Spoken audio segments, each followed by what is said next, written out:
Hey guys, it's about 3:30 in the afternoon. I gotta run over to Walmart and pick up a prescription while there's no ice on the road.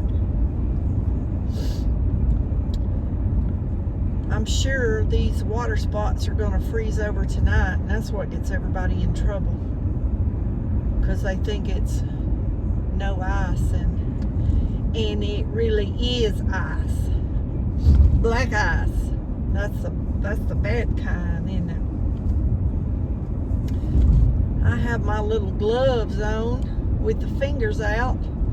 Let me tell you, I don't have a coat and all that on. I got long sleeves on, but see my gloves keep my hands warm. My fingers, woo. That way my fingers, do y'all have fingers? For those of you that don't know what fingers are, those are fingers for most earthlings. But if you're from another planet, you might have something else. Flinglers. Oh God. No, I'm sober, I'm not drunk. I'm not high on anything. I'm high on life. High on Jesus. The living water. That's what I'm high on today. I'm just happy. We got electricity. The ice is off the roads. I got plenty of food. My pups are well. But I will tell y'all one unbrilliantly story. In the ice, there was a little spot in the flower bed, for some reason was thawed out. I mean, a tiny, just like something big enough for her to put her nose in. And every time she would go out, she would go to that spot. I don't know if another animal had TT there, a squirrel or the cat or something, and that may be why it was melted. So I was fussing at her. Get out of that. Don't be putting your nose down in there. It was like she was trying to eat stuff, or, you know how dogs do. So I kept making her get out of it. Well, last night, in the middle of the night, sometime, I don't know what time it was. I think I looked at the clock, but I don't remember the time.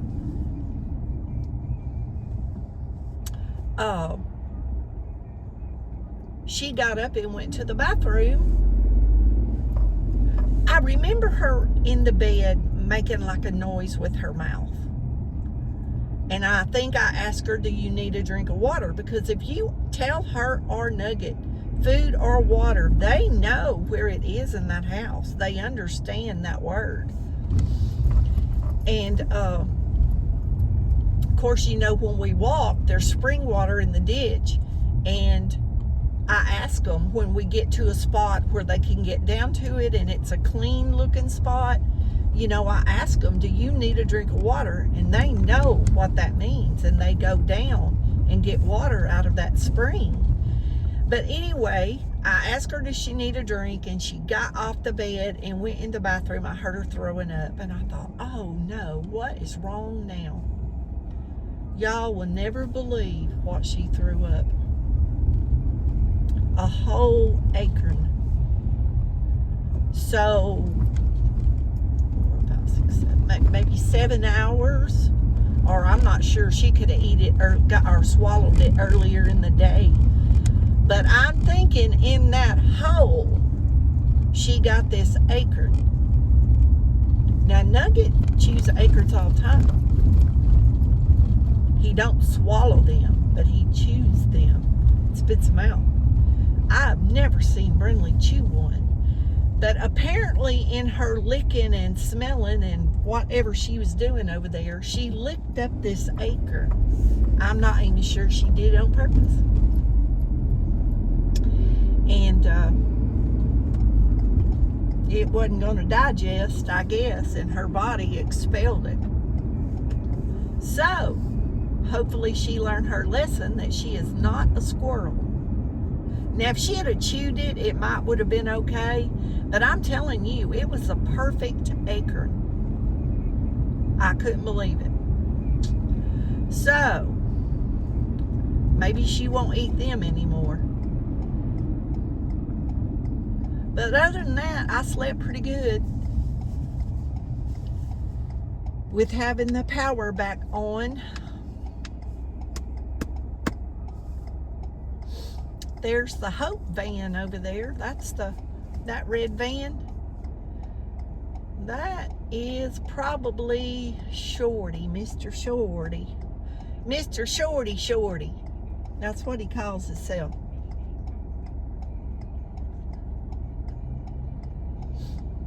I pick at him about, Shorty, what's your last name? And he'll say Shorty. And I'll say, so your name is Shorty? And he's like, yeah. He's like, yeah. But oh goodness, he gives me a hard time. He gives everybody over there a hard time. He's a hoot. He's a hoot. He loves his job.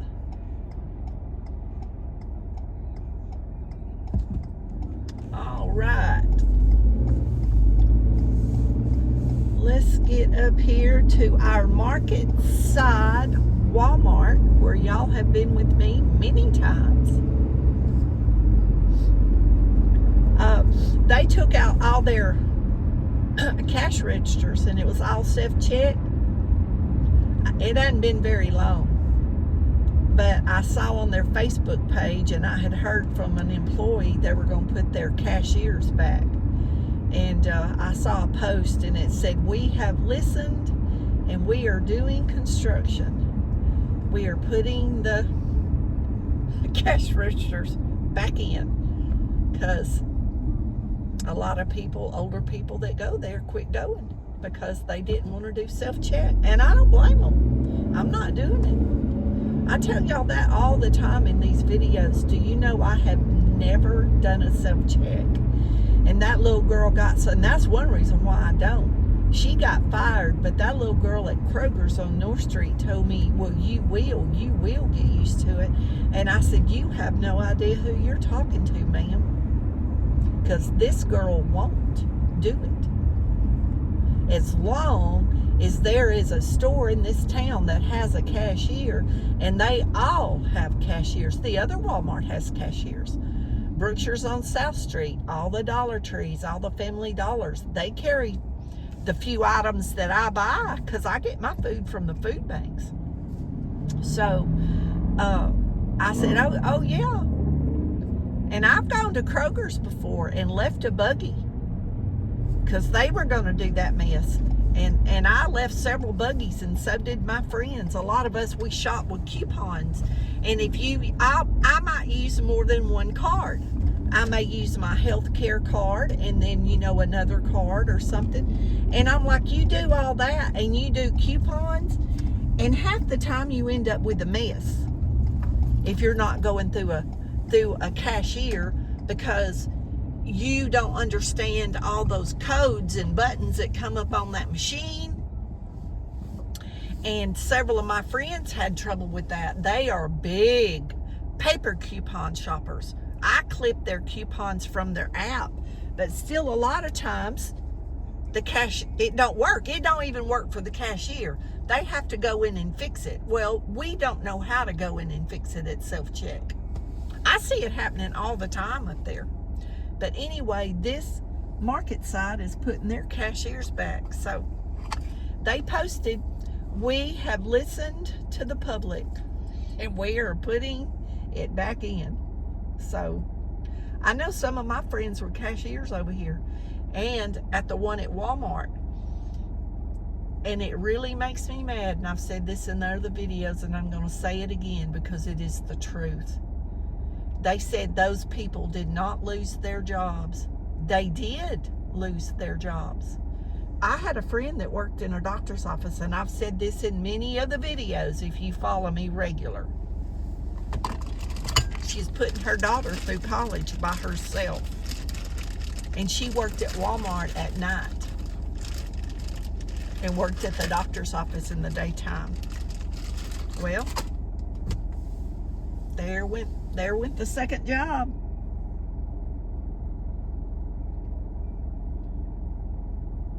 And I know there was people here that worked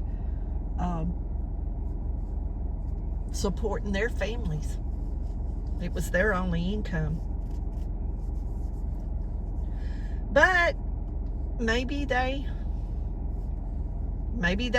really did listen, or got somebody new doing their marketing type stuff. And a lot of times that's what it is. It's a person that's working for them, you know, that does this. But, you know, I don't like to have all this stuff pushed off on me, as I've heard many of you that have YouTube channels say the same thing. You know, you don't want to have, we may eventually have to have it, but I guess we can fight it as long as we can fight it, right? But just because it's new and new technology, I used to get upset when I worked for JCPenney's. Every time we'd get a new manager, we'd get a new set of rules.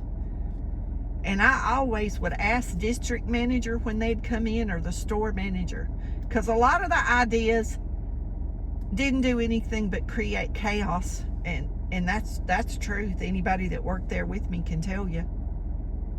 And I'm like, you know, when we're the number one or number two, depending on the day, salon, and for the longest, I was the second to the top stylist out of 15 stylists in our district for making money for that salon. I was the number 2 stylist, and my friend that worked by me, she was the number 1, and she won a trip to Disneyland, and I missed it by a couple of $1,000s. So, but she bought me souvenirs back, because she could take somebody, but she had a really sick daughter, and she took her.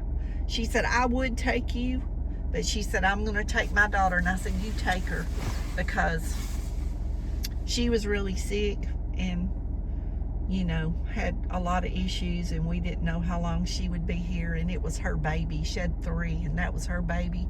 And I said, no, you take her. And I was happy for him to go. But I worked as hard as, you know, she did, trying to win it, but it didn't work out, but that was fine. She took that girl, and that girl had a ball, and she'll remember that for the rest of her life. And she developed rheumatoid arthritis as a cheerleader in high school, and at that point had knee replacements, hip replacements, I don't know what all, a bunch of surgeries. It was bad. She was on disability, trying to get on disability for the longest. And it was awful. Her mom was having to tote her and set her in the bathtub. She'd be in so much pain at night, couldn't even stand a sheet touching her. And several times they went to court to get her disability. And they finally got a lawyer, and the reason why she was being denied was because she was taking 1 class at SFA to try to have something to do. 1. And she had to drop that class to be able to get on disability back then. Of course, everything's different now, but that was one of the saddest things that I had to witness in my life, when that child, if you saw her walking, I mean, her feet were twisted, her legs were twisted, her hands were twisted. I mean, it was awful. She could hardly walk, but she was determined, you know, that she was going to walk and do for herself as much as she could. But she had many, many days, you know, where she'd just sit and cry, and her mama would go over to her apartment and just lift her up and put her in a hot tub of water to try to give her some relief, you know, from her pain. And of course, then her mom would tell me about it at work. And y'all, it was just sad. It was so sad. And I knew 2 young girls, and just so happened they went to the same little school here in this area. And And they both got struck with that when they were in high school. I'm going to tell you the saddest thing. Man, that's a cruel disease. That's a cruel disease that hit those kids like that. Of course, we don't understand why, but, you know, maybe we will one day. But it was terrible. Anyway, I guess I'll jump off here. I'm about run out of anything to talk about. I just thought I'd talk a little bit, make a little video while I was out and about. And I'll try to do some more cooking videos. I don't cook nothing fancy and all that. It's just plain country cooking. I ain't no chef and don't claim to be. But ain't nobody ever starved around me, I'll tell you that. I had no complaints either, unless it was just somebody that just was one of those picky eaters that didn't just like a certain food. But as far as my cooking, I ain't had no complaints. My sister enjoyed it when the ice storm was here. And I cooked on that grill. I cooked meatloaf and baked potatoes one night for supper. She called her daughter. Her daughter was cooking on an open fire outside. And she had a house full of people too. My niece did. Friends that didn't have power, but they had a fireplace at their house, and they have a big house. So a bunch of friends. Of course, all the kids was out of school. So they had quite an adventurous 3 or 4 days between everybody that was there and all their pets and stuff. And where they lived, they still today have ice and can't get out of their driveway or get up their hill. It really was a lot of ice over that way.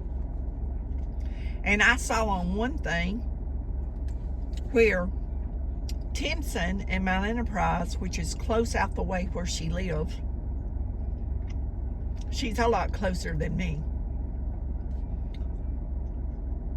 For this area, East Texas area, which I forget how many counties it is, they had the most ice. Okay. Well, she asked me to sign a paper. And I said, well, I've never had to sign a paper. What is this for? She said it was for the insurance and that they should have been asking me. I said, is it something new for this year? And she said, no. I said, well, they don't ever ask me to. And this is where I always get my medicine when I need it. She said, well, I guess they just skipped it. And I said, well, I guess they did. We were laughing about it.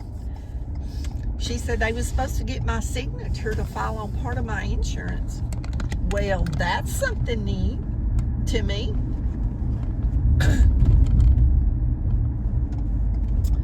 I surely hadn't had to do that before. And it's something I've had before. I don't know, y'all. I guess the other tech, and that tech, I don't know that I've ever seen her. So I don't know if she's new there or what.